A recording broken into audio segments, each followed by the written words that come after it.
मैं कह सकती हूँ ये दुख काहे खत्म नहीं होता है ना।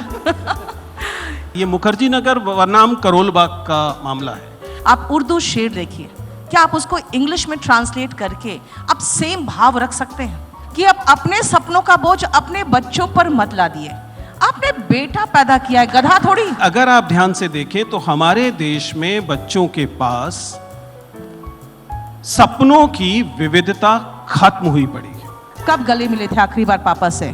पापा से गले वो नहीं मिल पाते। हमारे यहाँ हिंदी में कहावत होती है कि आप गुड़ खाकर गुलगुलों से परहेज नहीं कर सकते, ठीक है। अगर आपने अपनी ये वाली पॉलिसी चुनी है तो आपको फिर मुखर्जी नगर और करोल बाग के आश्रय में जाना ही पड़ेगा। बस एक सामने आके कोई लड़की इंग्लिश में बात कर ले तो उनकी आवाज अटक जाती है। 90% of them are actually working like a coolie in the IT sector, जो कि AI आने के बाद जॉब ही नहीं रहने वाली है। जैसे पहले ज़माने में अप्सराएं ऊपर से आती थी साधु संत को डिस्टर्ब करने के लिए, तो आज इंस्टाग्राम से आती हैं। तो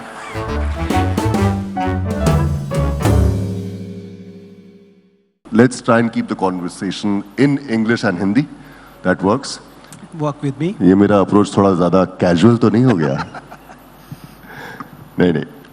So Vijender sir, of course, needs no introduction. He conducts those world-famous interviews now. World-famous in India बोल सकते हैं?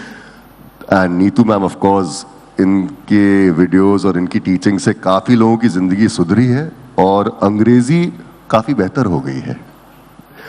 तो कैसा लग रहा है? Today you're facing everybody and the spotlight is on you instead of you putting the spotlight on others. Ma'am. Wonderful, sir. Wonderful. Well, I'm enjoying my 20 minutes of fame. No, I'm sure it'll be more than 20 minutes. Acha, Neetu ma'am, let's start with you.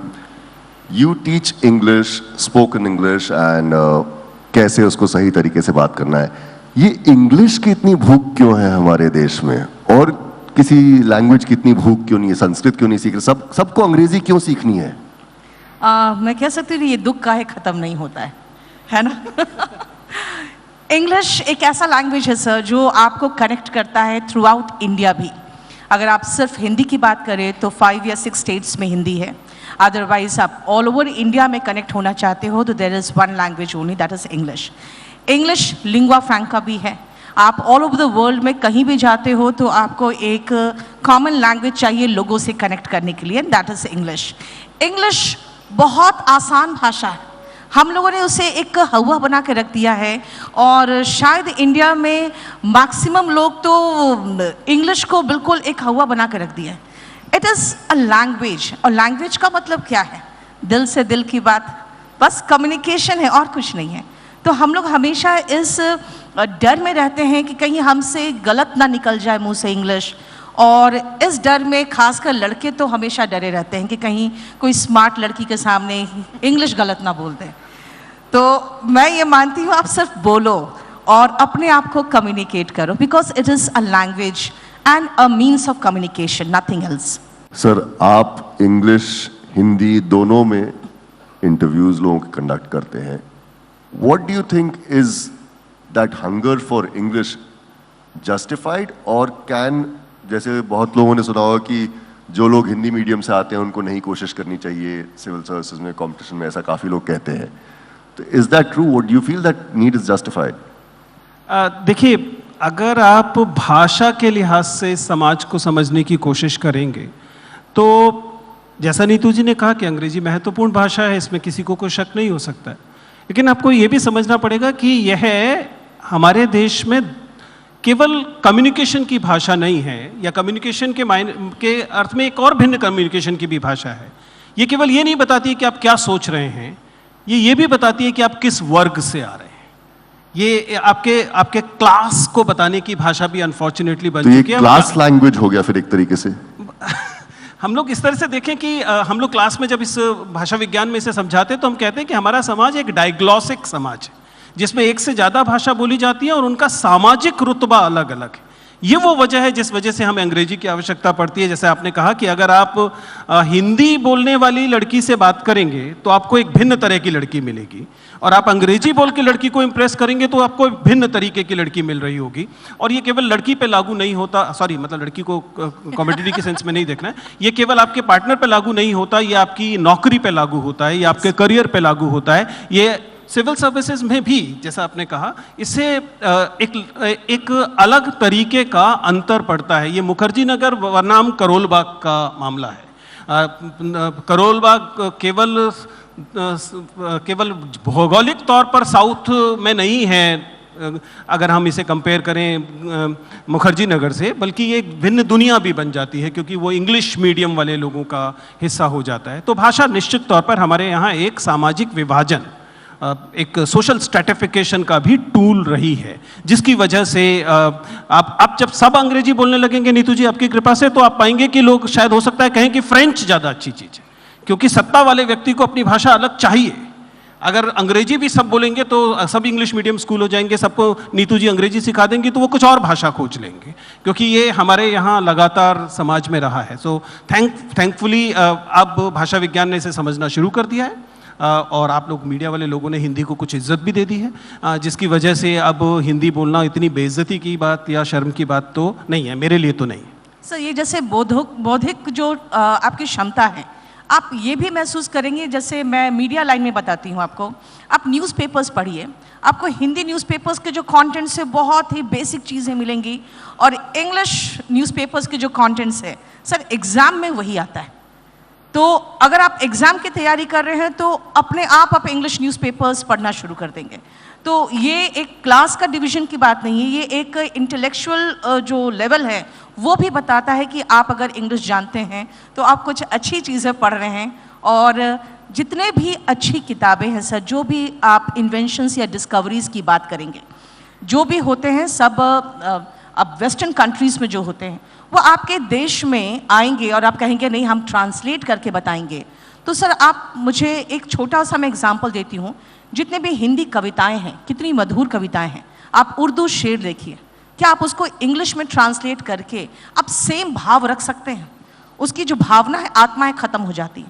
तो अब हर चीज़ जो English में बना है, जो English में विकसित हुआ है, उसको आप हिंदी में ट्रांसलेट करके वो सेम चीज़ प्रस्तुत नहीं कर सकते। तो अगर आपको वो लेवल की चीज़ें पढ़नी है, समझनी है, आपको वो लैंग्वेज आना चाहिए। बट कहीं ये कॉलोनियल माइंडसेट का थोड़ा हैंगओवर नहीं चल रहा है कि अंग्रेजी में है तो बेटर रहेगा और उसको ट्रांसलेट कर देंगे तो गड़बड़ हो जाएगा? Hindi is easier to speak and pronounce than most of English. मैं ट्रांसलेशन, इससे तो मैंने कहा कि अगर मैं उर्दू शेर का जो ट्रांसलेशन कर दूं तो क्या वो गड़बड़ नहीं हो जाएगा? आप किसी भी चीज़ को जिस लैंग्वेज में बना है अगर आप उसको उसी में रखेंगे, आप सब छोड़िए, शेक्सपियर ने जो रोमन इंग्लिश में जो ड्रामास लिखे हैं, आप उसको इस नॉर्मल इंग्लिश में ट्रांसलेट कर दीजिए तो वो गड़बड़ हो जाता है। क्योंकि हम भी जब आईसीएसई बोर्ड में पढ़े तो हमने जब देखा कि दूसरे बोर्ड्स वाले उसको इंग्लिश में ट्रांसलेट करके पढ़ रहे हैं, तो हम लोग उसको हमेशा ही कहते थे कि वो जो मूल भावना होती है वो गड़बड़ हो जाता है। तो कॉलोनियल माइंडसेट की बात नहीं है, आप इंडिया को भी हटा दीजिए, आप ऑल ओवर वर्ल्ड में जाइए, इंग्लिश एक कॉमन लैंग्वेज है जो सब कोई टूटा फूटा ही बोल ले, लेकिन बोल के कम्युनिकेट कर पाते। कोई भी एक लैंग्वेज ये दर्जा नहीं ले पाया है ऑल ओवर वर्ल्ड में। और आज आप बात कर रहे हैं, अगर इंडिया को वर्ल्ड के लेवल से देखने की बात कर रहे हैं, तो अगर हम हिंदी या कोई भी भाषा दूसरों पर थोपना चाहे तो सर आप अपने कंट्री में ही देखते हैं कि लोग, आपके जो क्षेत्र के दूसरे स्टेट्स के लोग हैं, वो रिवोल्ट कर देते हैं अगर आप हिंदी थोपना चाहते हैं तो ये हम पूरे वर्ल्ड में तो थोप ही नहीं पाएंगे। सही बात है। आइडियाज ऑफ इंडिया में आज का हमारा जो टॉपिक है उसकी हेडिंग है यर्निंग टू लर्न। आजकल का जो यूथ है जो पहली बार नौकरी की तलाश में निकलता है या नौकरी पाता है, Vijendra sir this is towards you, उनके पास नौकरी तो है, but do the jobs they have are the jobs that are right for them? क्या वो नौकरियां उनके लिए सही है? जो नौकरी है धड़ पकड़ के भैया पहले तो रिस्पॉन्सिबिलिटी संभालेंगे। वेल अनंत, बहुत शुक्रिया ये बात पूछने के लिए, क्योंकि हमें ये समझना पड़ेगा, अभी हम लोग डेमोग्राफिक डिविडेंड की बात कर रहे हैं, और आपने कहा कि 25 साल से कम लोगों की जो जनसंख्या है हमारे देश में वो दुनिया में सबसे ज़्यादा है। हमें समझना पड़ेगा कि 25 साल वाले लोग कभी 50 साल के भी होने वाले हैं, और ये 25 साल के लोग जब 50 साल के लोग होंगे तब 50 साल वालों की जनसंख्या हमारे देश की जनसंख्या दुनिया में सबसे ज़्यादा होगी। ना काम कर पाने लोगों वालों की संख्या सबसे ज़्यादा होगी। क्या उन्हें सस्टेन करने के लिए हमारी सोसाइटी अभी से तैयारी कर रही है कि नहीं? क्योंकि अगर आप ध्यान से देखें तो हमारे देश में बच्चों के पास सपनों की विविधता खत्म हुई पड़ी है। मुझे बार बार आईआईटीज और दूसरी एनआईटीज और इंजीनियरिंग इंस्टीट्यूशंस में जाना पड़ता है और जरा पता कीजिए वहां प्लेसमेंट क्या हो रही है। मैकेनिकल इंजीनियरिंग पढ़ रहा है, प्लेसमेंट आईटी में है। सिविल इंजीनियरिंग पढ़ रहा है, प्लेसमेंट आईटी में है। और आईटी में वो क्या कर रहे हैं? 90% of them are actually working like a coolie in the IT sector, जो कि एआई आने के बाद जॉब ही नहीं रहने वाली है, क्योंकि ये वाली कोडिंग तो एआई खुद ही कर लेगी जो बेसिक कोडिंग है। तो 70% of them are in jobs जो इस समय उनको लग रहा है कि हाँ ठीक ठाक आई कार्ड पहन के जाते हैं, एयर कंडीशन जगह पे बैठते हैं, हालांकि छोटे छोटे क्यूबिकल्स में ही हैं, लेकिन 10 years डाउन द लाइन वो जॉब नहीं होगी। और जो जॉब होंगे, क्या हम उनके लिए स्टूडेंट्स को प्रिपेयर कर पा रहे हैं, या जो वो करना चाह रहे हैं वो जॉब उनको मिल रही है कि नहीं मिल रही है? अगर उन्हें अपनी पसंद की जॉब मिल रही होती तो आप विजेंद्र चौहान से यहां बात नहीं कर रहे होते। आप विजेंद्र चौहान से बात कर रहे हैं क्योंकि सिविल सर्विसेज यूपीएससी नाम की चीज बहुत पॉपुलर हुई पड़ी है। क्यों हुई पड़ी है इस देश में? 800 नौकरियां आती हैं साल भर में। साल भर में केवल 800 नौकरियां आती हैं। 8 लाख लोग अप्लाई क्यों कर रहे हैं? उसमें आईआईटी के लोग हैं, उसमें एनआईटी के लोग हैं। मुझे आईआईटी, आईआईएम, इस डबल इंस्टीट्यूशन के लोगों का इंटरव्यू लेते हुए कितनी शर्म आती है, आप अंदाजा कीजिए। आपने पहले आईआईटी किया, उसके बाद आपने टॉप 5 से आईआईएम किया, और उसके बाद you want to become a babu. Why? Effectively इसका मतलब है कि जो नौकरियां उन्हें मिलनी चाहिए, जो नौकरियां वो करना चाहते हैं, कम से कम वो नौकरियां तो नहीं मिल रही। And we are talking about engineers. BA programme वाले का क्या होगा? बाबू कुंवर सिंह विश्वविद्यालय से आने वाले व्यक्ति का क्या होगा? उसे तो वो नौकरियां भी नहीं मिलेंगी जो नौकरियां पहले उसे मिलती थी, वो अब आईआईटी और एनआईटी वालों को मिल रही हैं। तो उसके पास कौन सी नौकरियां हैं? तो the situation right now is कि दरअसल इच्छित नौकरियां, इच्छित रोजगार नहीं मिल रहे हैं। ऐसे में हम क्या कर रहे हैं? हम लोग स्टार्टअप का हल्ला मचा रहे हैं ताकि लोग कहें कि भाई नौकरी छोड़ो, नौकरी देने की कोशिश करो। Effectively the employment sector is not very good, at least prima facie जो मुझे महसूस होता है, मैं उसको बता रहा हूं। लोगों के पास इसके लिए डाटा भी होगा, I am sure. Neetu ma'am, एक सवाल आपसे पूछ रहा था, ये 21 डेज में लर्न इंग्लिश, 10 दिन में अंग्रेजी बोलना सीखे, अमेरिकन एक्सेंट में अंग्रेजी बोलना सीखे, हाउ इफेक्टिव आर दीज? और ये क्या ऐसा होता भी है? जब मैंने मुखर्जी नगर में शुरू किया था, उस समय एक पर्चा मेरे हाथ में आया था, 45 दिन में फराटेदार अंग्रेजी बोलना सीखिए। तो मैंने यही कहा था, ये जो 45 दिन में फराटेदार नहीं सीख पाए हैं बोलना, वो मेरे पास आ जाए। क्योंकि ये सर, ये लर्निंग प्रोसेस होता है जो टाइम लेता है। हाँ, हम लोग अपने एक्सपीरियंस से वो जो टाइम है उनको कम कर देते हैं। आप कोचिंग सेक्टर को ही देखिए, हम क्या करते हैं, हम आपको सीधा रास्ता दिखा देते हैं, वरना भटक के आप 3-4 साल में वहाँ पहुँच जाएंगे जहाँ पे हम लोग जो गाइडेंस कर देते हैं उसमें आप 1 साल पहुँच जाते हैं। तो इंग्लिश बोलना, मैंने पहले कहा, इंग्लिश लैंग्वेज आसान है, उसे हमने हवा बना दिया है। सेकेंडली, हम अपने जो खामियां उसको ढकते कैसे हैं, ये कह के कि भाई हम हिंदी भाषी हैं। फिर मैंने एक लड़के को समझाया, तुम हिंदी भाषी नहीं हो, तुम हिंदी भाषी हो। तो वो श और स भी सही नहीं बोल रहे हैं, लेकिन घमंड कर रहे हैं कि भाई हम तो जो हैं सो हम ऐसे ही हैं।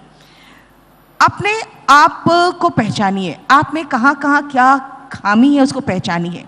और हम बच्चों को आज जो शिक्षा दे रहे हैं सर, स्कूल में 8 तक बच्चे फेल ही नहीं होते, तो उनको वो फेलियर का मजा नहीं चखा हुआ है, उन्होंने वो स्ट्रांग नहीं हो पाए, क्योंकि अब वो सीधा जवाब लड़ाते हैं कि भाई हम जैसे हम वैसे ही रहेंगे। आप समझिए कि आपको क्या ज़रूरी है इस दुनिया में, और अपनी जो लाइफ है आप तभी खुश रह सकते हैं जिसके लायक है और जो आप चाहते हैं। अगर उस लेवल पे पहुंचते हैं, तब वहां तक पहुंचने के लिए आपको पहले अपने आप में ग्रूमिंग करना पड़ेगा, अपने आप में इम्प्रूवमेंट करना पड़ेगा। 21 और 45 दिन में कोई अंग्रेजी बोलना ऐसे नहीं सीख सकता जब तक कि वो हार्ट एंड सोल ना दे और वो प्रॉपर तरीके से गाइडेड ना हो। हाँ, ये ज़रूर मैं कह सकती हूँ कि 21 दिन में तो बिल्कुल नहीं सीख सकता। सर, एग्जाम्स की बात करते हैं। एग्जाम्स का फॉर्मेट चेंज हो गया है। एक ज़माने में जब डिस्क्रिप्टिव चीज़ें हुआ करती थी, अब ज़्यादातर मल्टीपल चॉइस क्वेश्चंस, आप काले करते रहिए अपने गोले और शायद आगे निकल जाए। And what ma'am also said कि हमारे जो students हैं, they don't fail till probably they're in class 9 or 10. Exams नहीं होते हैं 8वीं तक, उसके बाद exams baby steps लेके होते हैं. पहली बार वो इंसान फेल करता है जब वो प्रोफेशनल कंपटीशन में घुसता है, पूरे देश के साथ लड़ता है, दुनिया के साथ लड़ता है. What are the changes that need to be done in this examination policy? नई education policy आई है. Do you agree with it? Your views on that? See, अगर आप ये जानने की कोशिश कर रहे हैं कि परीक्षाओं में होने वाले बदलाव किस तरह से असर डाल रहे हैं, तो प्लीज समझिएगा कोई भी बदलाव एकाकी नहीं होता है. वो बदलाव किसी इकोसिस्टम का प्रोडक्ट होता है. आप कैसे भारत का तसव्वुर रखते हैं, what is your idea of India, will determine कि आप अपने बच्चों को क्या पढ़ाना चाहेंगे और उनकी किन स्किल्स को जांचना चाहेंगे. If you looking only for the multiple choice questions, आपको 4 दिया, उसमें से एक चुनिए, तो आप, ऐसा नहीं है कि एनालिटिकल स्किल्स को मल्टीपल चॉइस से नहीं जांचा जा सकता है, लेकिन कम से कम इसका मतलब ये जरूर है कि एम्फेसिस आपका क्रिटिकल थिंकिंग पर से हटकर मार्किंग अप या इंफॉर्मेशन पर ज्यादा चला गया है. आप क्रिटिकल थिंकिंग और डिस्क्रिप्टिव अंडरस्टैंडिंग की बजाय, डेप्थ ऑफ द अंडरस्टैंडिंग की बजाय विथ ऑफ द अंडरस्टैंडिंग पर ज्यादा जोर देने लगे. इसका मतलब आपका idea of India 15 years down the line, 20 years down the line ऐसे लोगों का है जिसमें क्रिटिकल थिंकिंग बहुत इंपॉर्टेंट एबिलिटी नहीं होगी. केवल कुछ सूचनाओं को समझ पाना और उनको प्रोसेस कर पाना आपकी प्राइमरी कंडीशन है अपने सिटीजन से, अपने फ्यूचर सिटीजन से. इसलिए आप अपने एग्जामिनेशन पैटर्न को, आप अपनी एजुकेशन पॉलिसी को इस तरीके का बनाना चाहते हैं. मैं ये नहीं कह रहा कि न्यू एजुकेशन पॉलिसी में क्रिटिकल थिंकिंग नहीं है, उसमें शब्द आता है, लेकिन उसमें शब्द आता है. मेथोडोलॉजी में, पेडागोजी में और बाकी जगहों पर मुझे लगता है कि अभी और गुंजाइश है. If you want to have a brighter future India, if our idea of India is to be at par with some great nations, तो फिर मेरे ख्याल से हम लोगों को अपनी एजुकेशन में उस चीज के लिए अभी से स्पेस बनाना पड़ेगा. उसकी गुंजाइश थोड़ी सी और ज्यादा होनी चाहिए. Coming to the immediate part, कि इस समय जो नए तरीके की परीक्षाएं आ गई उनको क्रैक करने के लिए, फिर then obviously you're forced to get into that ecosystem of Kota and Mukherjee Nagar and Karol Bagh, because they know the tips. They'll be able to guide you with certain infographics. They'll be able to give you the faster ways of attempting by cancellations, by things like ruling out the options, and जो बचा है वही होगा. That methods. हमारे यहाँ हिंदी में कहावत होती है कि आप गुड़ खाकर गुलगुलों से परहेज नहीं कर सकते. ठीक है, अगर आपने अपनी ये वाली पॉलिसी चुनी है तो आपको फिर मुखर्जी नगर और करोल बाग के आश्रय में जाना ही पड़ेगा. मैम, आपका आइडिया ऑफ इंडिया और आइडिया ऑफ इंडिया में इंडिया के टीचर्स का क्या आइडिया होना चाहिए, ये जानना चाहूंगा. सर, मैं जिन स्टूडेंट्स के साथ कनेक्टेड रहती हूँ वो 18 से 25 साल के बच्चे होते हैं. यंग, एनर्जेटिक, ब्रिलियंट माइंड, और वो एकदम बबलिंग होते हैं कि कुछ कर दिखाना है. लेकिन मैं आप में सभी पेरेंट्स को कहना चाहती हूँ कि अब अपने सपनों का बोझ अपने बच्चों पर मत ला दिए. आपने बेटा पैदा किया है, गधा थोड़ी. Thank you for saying it. मैंने हमेशा समझाया है कि बेटा है, बेटी है, अपने लाइफ में वो कुछ कर लेगा और अच्छा कर लेगा. आपका काम है सिर्फ उसको एजुकेशन देना, अच्छे अपॉर्चुनिटीज देना. अगर आप उसे अच्छा जगह भेज सकते हैं पढ़ने के लिए, भेजिए, वो कर लेगा और बहुत अच्छा कर लेता है. हमारे समाज में सर वैल्यूज है. अभी भी यंग जनरेशन के साथ में रहती हूँ, उनमें भी वैल्यूज है. अधिकतर बच्चे तो सिर्फ अपने माँ बाप के सपने पूरा करने के लिए ही दिन रात जागते हैं. मुखर्जी नगर हो या करोल बाग हो, वहाँ के जो सिचुएशन है, बच्चे गर्मी में भी उनके पास एसी के घर से आए होते हैं, वहाँ पे उनके पास एक कूलर नहीं होता है. वो किस हालात में पढ़ते हैं वो हम जानते हैं. अपॉर्चुनिटीज जॉब्स के कम होते जा रहे हैं. जैसे सर ने कहा, मैं बिल्कुल सहमत हूँ. सर, हमारे समय में भी उतने ही IIMs थे जो आज मुझे दिख रहे हैं. जनसंख्या बहुत बढ़ गई है. नौकरियों की संख्या जो हमने 2012 में देखा उससे कम है आज 2022 में. तो जो जनसंख्या वो कहाँ जाएंगे. अब आप स्टार्टअप की जैसे हम बात करते हैं तो सर हम लोग बहुत मिडिल क्लास फैमिली से हैं, और बच्चे जो आते हैं वो लोअर मिडिल क्लास फैमिली से आते हैं. उनके पास सिर्फ एक ही तरीका होता है कि एक गवर्नमेंट जॉब मिल जाए तो पूरा परिवार का ही उनका मतलब बहनों की भी शादी हो जाती है अगर भाई की नौकरी होती है तो हम समझ सकते हैं ये इम्पोर्टेंस क्या है। तो सबसे पहले बच्चों को भेजिए पढ़ने, उन्हें कहिए अच्छा से करना, बहुत अच्छा करना, और अगर कुछ नहीं कर पाए तो हम है ना, हम दोनों मिलकर कुछ कर लेंगे। बच्चे प्रेशियस होते हैं हमारे लिए, उन पर अपने सपनों का बोझ उतना ना डालें कि वो टूट जाए। हाँ, ये ज़रूर मैं कह दूं, मैं विश्वास दिला दूं, पिछले करीबन 10-12 साल से तो मैं सिर्फ यंग बच्चों को ही पढ़ा रही हूँ। पहले यूपीएससी के बच्चों को भी पढ़ाती थी कंपल्सरी इंग्लिश। आजकल मेरे पास वही 18 से 25 साल के बच्चे आते हैं। 2006 से मैं मुखर्जी नगर में हूँ। बच्चों के माइंडसेट जो है आज भी वही है, फैमिली ओरिएंटेड है, फैमिली वैल्यूज़ को बहुत वैल्यू करते हैं, आपसे बहुत प्यार करते हैं। मैंने पूछा भी था कब गले मिले थे आखिरी बार पापा से। पापा से गले वो नहीं मिल पाते, लेकिन बहुत प्यार करते हैं। तो इसीलिए उनके पर अपने सपनों का बोझ मत डालिए। हाँ, जॉब अपॉर्चुनिटीज़ बढ़ने चाहिए भारत में, ये मैं तो मानती हूँ, क्योंकि जो बच्चे चाहते हैं, स्टूडेंट्स जो चाहते हैं, उनको नहीं मिल पा रहा है सिर्फ इसीलिए क्योंकि अपॉर्चुनिटीज़ कम है। आज का बच्चा जागरूक है, ज़्यादा समझदार है और ज़्यादा प्रैक्टिकल है।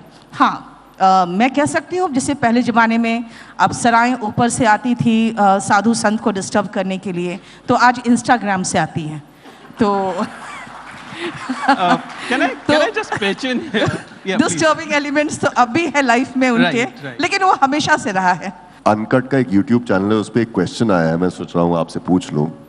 सबसे वाहियात इलॉजिकल रीजन अंग्रेजी सीखने का किसी ने आज तक आपको क्या बताया है? सबसे इलॉजिकल जो रीज़न मिला है मुझे, एक महिला शादी के बाद शुरू में जब मैं पढ़ाना शुरू किया था, वो मेरे पास इंग्लिश सीखने आई। तो मैंने ऐसे ही पूछा कि आप कोई एग्ज़ाम दे रहे हो या क्यों सीखने आए? उसका कहना था कि जब मैं मॉडर्न ड्रेस पहन के किटी पार्टी में जाती हूँ तो जो भी मेरे से बात करने आती है वो इंग्लिश में बात करने आती है और मैं इंग्लिश नहीं बोल पाती। एक और लड़का ने मुझे एक रीज़न दिया था कि मैं अपनी गर्लफ्रेंड को, मतलब मेरी जो फ्रेंड है, उसको मैं प्रपोज करना चाहता हूँ इंग्लिश में। तो मुझे कुछ ऐसे सेंटेंसेस आप बताएं जो इंग्लिश में मैं प्रपोज कर सकूं। तो मैंने कहा फिर उसके बाद वो जवाब इंग्लिश में दे दी, फिर तुम क्या बोलोगे? क्योंकि वो जवाब क्या देगी मुझे तो नहीं पता है, वो मेरी स्टूडेंट तो नहीं है। तो इसीलिए इंग्लिश प्रॉपर तरीके से सीखो। These are certain illogical reasons. मैं मानती हूँ सर, आप जेन्युइन कारण से, एग्जाम की भी तैयारी में हमेशा बच्चों को कहती हूँ कि पवित्र मन से करो। जो तुम लोग आते हो कहते हो कि मैम पैसा है, तो भाई पैसा चाहिए तो स्टार्टअप शुरू करो, हो सकता है घर के कपड़े भी बिक जाएंगे, तुम्हारे बर्तन भी बिक जाएंगे। तो इतना रिस्क लेके आओ। अगर आप नौकरी के लिए आ रहे हो तो आप अपने फैमिली को एक लाइफ देना चाह रहे हो जिसमें कोई टेंशन नहीं है, और आप लोग एक क्लास को बिलोंग कर रहे हो जो बहुत ही लोअर मिडिल क्लास है, तो आप एक अच्छे लेवल जीना चाहते हो, इसीलिए आना चाह रहे हो। आप पैसे के लिए आना चाहोगे तो शायद भगवान आपकी इच्छा पूरी ना करें, क्योंकि साफ नीयत से आओ। इंग्लिश भी मैं यही कहूँगी कि अगर आप सीखना चाहते हो तो अपने जो भावना है व्यक्त करने के लिए, वो भावना व्यक्त करना है तो आप इंग्लिश सीखिए, क्योंकि आप ऐसी जगह पे काम करने जा रहे हो जहाँ पे अधिकतर लोग इंग्लिश में बात करेंगे। और मैं मानती हूँ सब प्राइवेट जॉब में तो ये बिल्कुल एकदम कंपल्सरी है कि आपको इंग्लिश आनी चाहिए। सबसे ज्यादा गड़बड़ियाँ कौन से अंग्रेजी शब्दों में होती है? नहीं, बच्चों को कोई शब्द आज सच परेशान नहीं करता सर। कोई पर्टिकुलर शब्द की बात नहीं करूंगी, बस एक सामने आके कोई लड़की इंग्लिश में बात कर ले तो उनके आवाज अटक जाती है। अब ये मैं नहीं कह सकती हूँ कि हाँ कोई एक शब्द उनको परेशान करता है, but still a beautiful girl standing in front of them and talking in English, बस ये परेशान कर जाता है। Can I just pitch in here? I mean, it is just an I was looking for opportunity to appreciate Neetu ji here. Since she's talking about girls and all lagatar, we were having last session where women scientists were here, and we were all applauding women doing so good in space sciences. Neetu ji, along with only a handful of other women, are in this industry, which is a really hard, very very competitive industry, और ये बहुत ही masculine और misogynist industry है, the coaching industry. And Neetu ji is surviving there. There are a handful of others. This is wonderful. You have made this place more inclusive Thank you, sir. this space. That's why I wanted to commend your work. I know it must have been a very, very tough struggle. Thank you so much, sir. Thank you so much. Round of applause for that. नियत की बात आप लोगों ने अभी की, इतने सारे इंस्टीट्यूशंस खुल गए हैं, इतने सारे टीचर्स हो गए हैं, सही नियत वाला टीचर कैसे ढूंढा जाए? देखिए, हम लोगों के उत्तर इस बारे में एक जैसे नहीं होंगे। मैं एक यूनिवर्सिटी का टीचर हूँ। I am in the fringe of that industry. I been taking those interviews for last 20 years, so I know a little bit about that industry.